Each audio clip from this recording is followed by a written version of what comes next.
Hello everyone, welcome back to Cambridge Guru.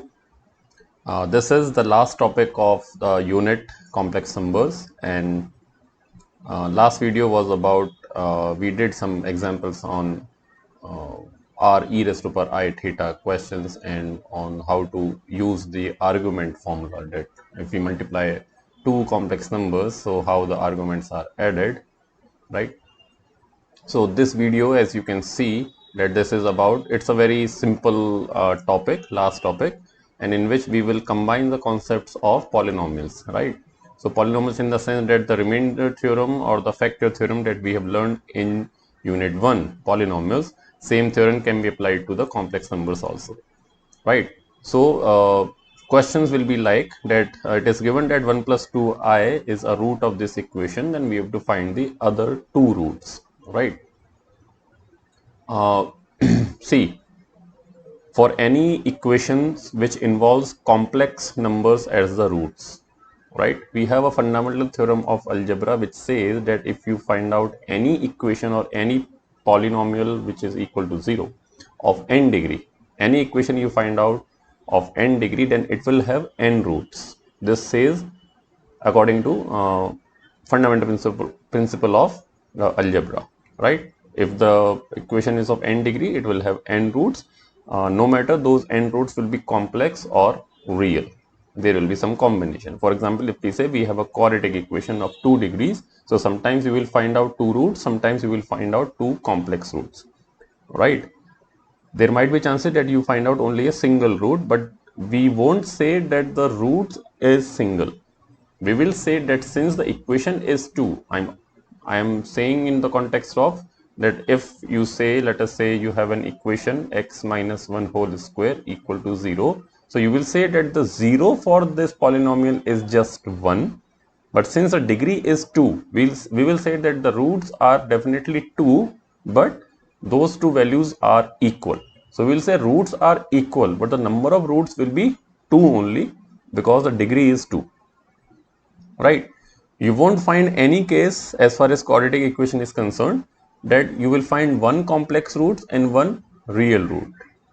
Right? Now I am making a statement that if any polynomial equation or if any equation of n degree is having some complex roots, then those complex roots will occur in pairs, meaning that you won't find a single complex roots of the type 1 plus I. There will be a conjugate also which will be the root of this equation. Okay, I'm giving you such a simple example to explain my point that let us say you have an equation x square plus x plus 1 equal to 0. Its b square minus 4ac is less than 0, so it won't have a real root, right? But it will have a complex root. What are those roots will be? You will find out x1 will be minus b, which is minus 1, plus b square minus 4ac. 1 minus 4 will be root 3, right? So you will write I times root 3 divided by 2, right? And there will be 1 minus also. So why I'm saying that the complex roots will occur in pairs, because you write plus minus. Okay, this plus and this will be minus. And since you cannot add this real part with the imaginary part, so some real value you will write plus some imaginary values, right? Or real value the same numbers but with the negative sign of that imaginary value. Why this is plus minus? Because of the formula of quadratic equation, right? So this is as far as quadratic equation is concerned, and this can be extended to any equation of n degree. What we can extend is that any equation of n degree will have n roots, no matter the roots are complex or real. And if the equation is having a complex equation is having complex roots, then those complex roots will occur in pairs. Reason is that one will be plus, one will be minus. So if you are saying that 1 plus 2i is a root of an equation, then its brother, which is the conjugate, 1 minus 2i will also be the root of this equation, of the very same equation, because complex roots will occur in pairs. Right? One statement is this. But before that, condition should apply, means one condition should satisfy by the equation that the coefficient of the variables must be real, right? So if we have an equation x square plus x plus 1, complex roots are occurring in pairs. One will be minus 1 plus I root 3 by 2, one will be minus 1 minus I root 3 by 2. But condition is that the coefficient of the variables should be real. So as you can see here, coefficient of x square is 1, here it is 1 and it is 1. Right? Similarly, you can write down 2x square plus 3x and then plus 10. Right? This will again have complex roots, and those complex roots will occur in pairs, but condition is that this 2, this 3 and 10, these coefficients have to be real. Okay, so my complete statement now is that complex roots of an equation will occur in pairs only when the coefficient of the variable are real numbers. Somehow if I apply in this equation with I times 3x, so in this case you won't find you will have a complex root, but those won't be conjugate of each other. Okay, all right. So now we come to the question, which is that given that this is the root of this equation cubic, we have to find the other root. So as I just said, that since 1 plus 2i is the root of this equation and the coefficient of the variables are all real numbers, so that means its conjugate will also be the root of this equation. Okay, that means 1 minus 2i will also be the root of this equation, right? So now I can apply the factor theorem, right? That if 1 plus 2i is a root of this equation, that means z minus 1 minus 2y will be one of the factors, right? And since its conjugate, which is 1 minus 2y, is also the root of this equation, that means z minus 1 plus 2y in this case will be the another factor of this, right? So if I have, let us say, a number and it says that 2 divides 12 and 3 divides 12, right? So I can say that 2 into 3 will also divide 12, right? We can extend this concept to the polynomials, that if x minus a divides or is a factor of a bigger polynomial, x minus b is also a factor of bigger polynomial, that means x minus a into x minus b will be the factor of the original polynomial. So using the given root, I can form one linear factor, which is z minus 1 minus 2i, and using the conjugate root, which is z minus root, which is 1 minus 2i, so the other factor will be z minus 1 plus 2i, and their multiplication will be the one factor of given equation.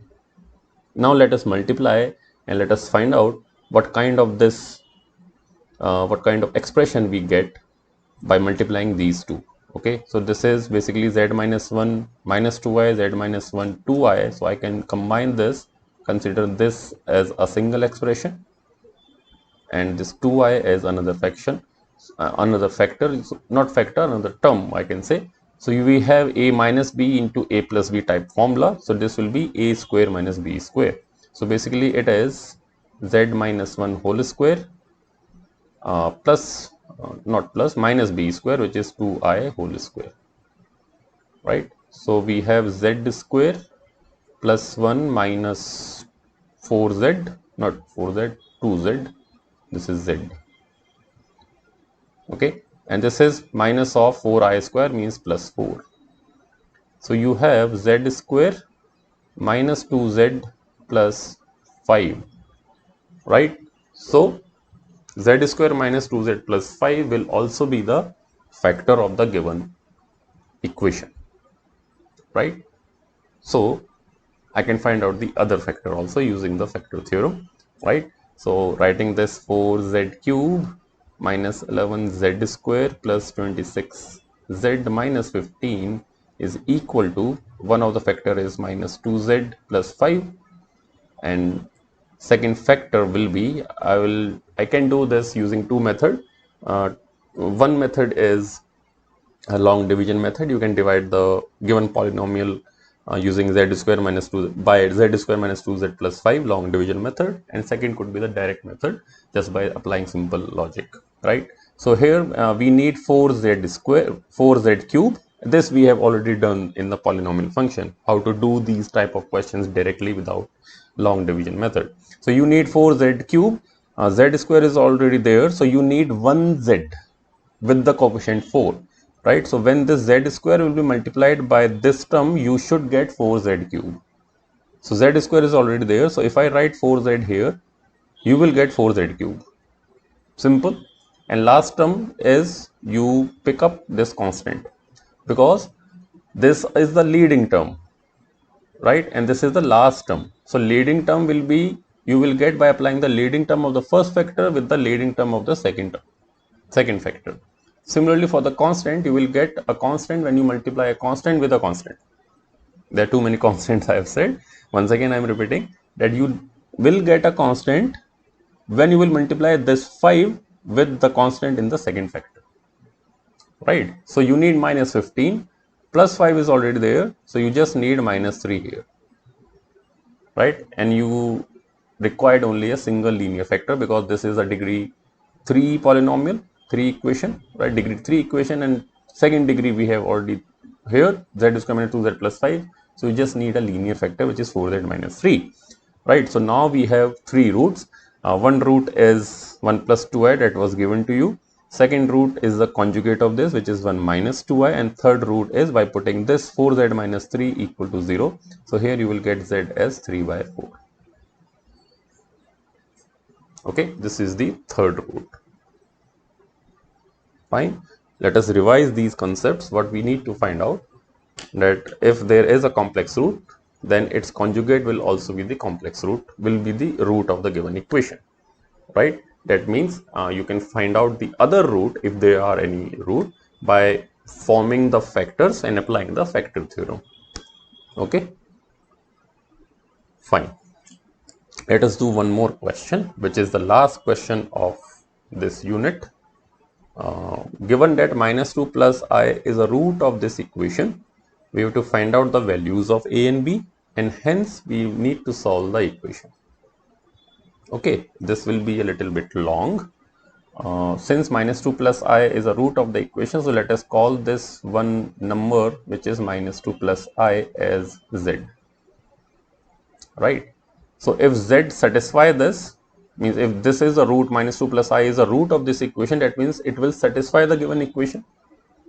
And why this concept of satisfying the equation comes into my mind? Because I need to find out this a and b. Otherwise, it would have been asked that you just solve this equation or just find out the other roots, just like it did in the previous question. But this is one step further, right? And we will learn something, that we can find out the unknowns also in the equation and using a given root, and also we can solve the equation after that. Okay, there is nothing much in this. So if this a and b has some values, right, then also we will do the same thing, right? And there is an extra term, not term, but extra concept also is there, that if there are some unknowns in the equation, some constant, those can also be find out. Okay, so that is the beauty of this complex numbers. So how we can find out these a and b? That if z is minus 2 plus I, that means it will satisfy this equation. If you have to find out any unknowns in the given equation and root is given, just put the value of root in place of the variable, right? So what will be the value of z square? Because I need to put this z square, z cube, and z4 in this equation, and then we will be able to find out a and b. Okay, so z square will be, just square this, minus 2 plus I whole square will be a square, which is 4, plus b square, which is minus 1, and minus 2ab, which is minus 4i. So it will be 3 minus 4i. This is z square. Then z cube will be z square into z, means 3 minus 4i is z square. You multiply this with the original number, which is minus 2 plus I, right? So z cube will be, this is minus 6 plus 3i plus 8i, and this will be minus 4i square means plus 4. Okay, so z cube is minus 2 plus 11i. Then z raised to power 4 will be, multiply this z cube with z. Okay, so minus 2 plus 11i multiplied by minus 2 plus I. This will be plus 4 minus 2i minus 22i, and this will be plus I square means minus 11. So z raised to power 4 is minus 17 minus 24i. Okay, so all these values you have find out. Now put these values in the original question. So z4 you can put as directly z4 plus a z cube plus b z square plus 10z plus 25 is equal to 0, meaning putting the value of z is 4, which is minus 17 minus 24i, plus a times z cube, which is minus 2 plus 11i,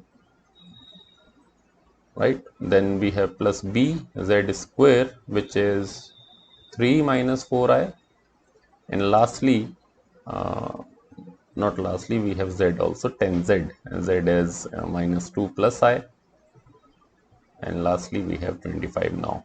Okay, this is equal to 0, this is given. Right, now let us combine the real parts with the imaginary parts. Right, so let us combine first real.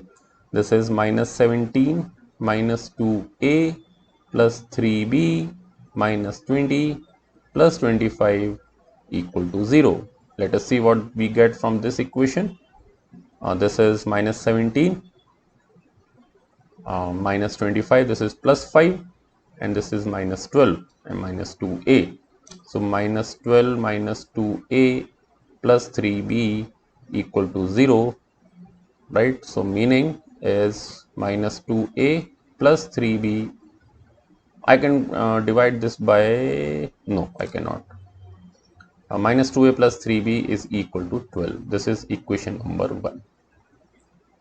Why it is equal to 0? Because there is no real part in the RHS, right? So this is the beauty, that we can compare that if there is a complex number of the type x plus iy, and this is equal to something, so we can compare the real part with the real part and imaginary part with the imaginary part. So in this case, real part in the left hand side was minus 2a plus 3b minus 12, that needs to be equal to 0, which is the 0 real portion in the RHS.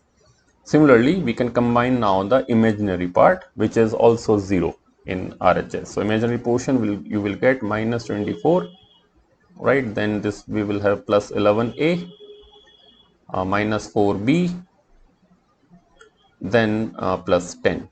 Okay, this is equal to 0. So you will get 11a minus 4b, this is minus 14, is equal to 14. Okay, now what we can do is we can multiply this by 4 and 3. You will get, means it is just solving simultaneous equations. I can multiply this by 4. You will get minus 8a plus 12b is equal to 48. This, multiply this by 3, you will get 33a minus 12b is equal to 42. Adding these two equations, I will get 25a is equal to 90. That means value of a I am getting as not 90. Is it 3, 4?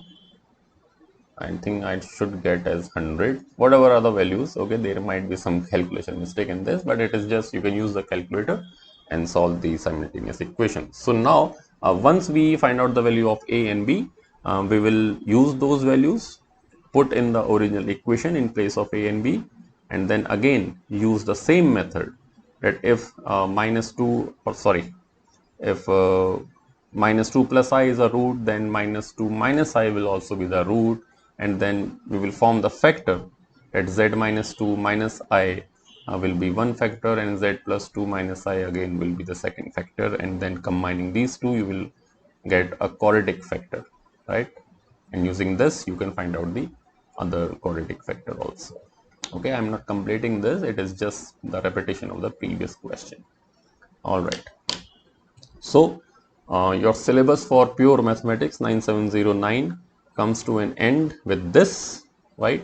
Pure mathematics paper number 32 is completed. I have put up all the videos of the syllabus, and I hope you will find those videos helpful, right? Write in the comment section if you need any particular video on any particular topic, right? I will try to form that, and if you need any kind of assignment also needs to be discussed, then I will try to make some video on the assignment also, right? One or two videos I have done for I think 2 assignments of the initial chapters, but I haven't uploaded seeing the response of the viewers. All right, so thank you, bye bye, see you with the next course very soon. Take care, bye.